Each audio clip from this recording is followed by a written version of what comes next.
Social मीडियावर लोकप्रिय असलेला मराठमोळा रील स्टार आणि इन्फ्लुएन्सर प्रथमेश कदमचं निधन झालंय। गेल्या काही दिवसांपासून प्रथमेश आजारी होता। आज त्याच्या मित्रांनी सोशल मीडियावर पोस्ट शेअर करत ही दुःखद बातमी जाहीर केली आहे। प्रथमेशच्या अचानक जाण्याने सोशल मीडियाच्या विश्वात मोठी खळबळ माजलेली आहे। प्रथमेश कदम आणि त्याची आई प्रज्ञा कदम यांचे मायलेकाचे रील्स सोशल मीडियावर विशेष चर्चेत होते। त्यांच्या व्हिडिओंना नेटकऱ्यांची मोठ्या प्रमाणात पसंती मिळत होती।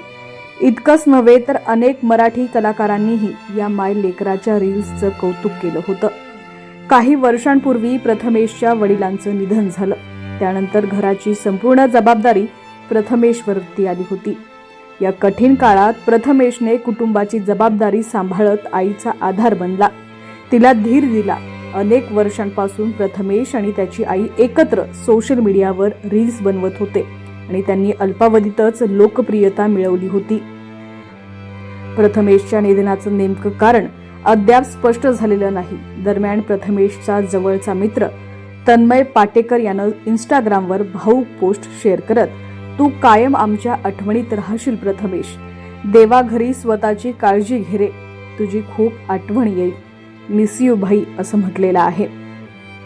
साधा प्रेमळ स्वभाव आणि नृत्यकलेमुळे प्रथमेश कदमने कमी वेळातच प्रेक्षकांच्या मनात स्थान निर्माण केलं होतं। आधी पती आणि आता मुलाचं छत्र हरपल्यानं प्रथमेशच्या आईवर दुःखाचा डोंगर कोसळलाय। या कठीण प्रसंगी प्रथमेशचे मित्र, चाहते आणि सोशल मीडिया विश्वातील त्याच्या कुटुंबियांच्या दुःखात सहभागी झालेले आहेत।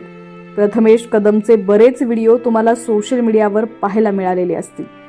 त्याने त्याची आई आणि बहिणीसोबतही बरेच व्हिडिओ बनवले। प्रथमेशने डिसेंबर 2025 मध्ये एक व्हिडिओ पोस्ट केला होता, ज्यात त्याने त्याची फसवणूक झाल्याचं सांगितलं होतं। तसंच तो आजारीही होता, तरी त्याने मनोरंजन करणं थांबवलं नाही।